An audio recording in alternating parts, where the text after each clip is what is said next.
Welcome to Sonic Tech, the Self-Learners Club. This video will teach you how to view permissions and data stored across sites on the Vivaldi browser.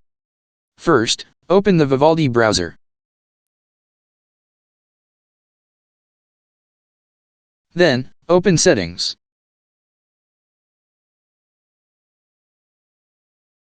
Choose the Privacy and Security option.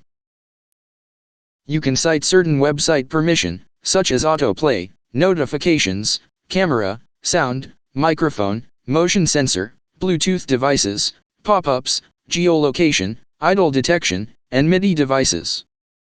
You can allow the websites to use these features, block them, or make them ask you before using these features.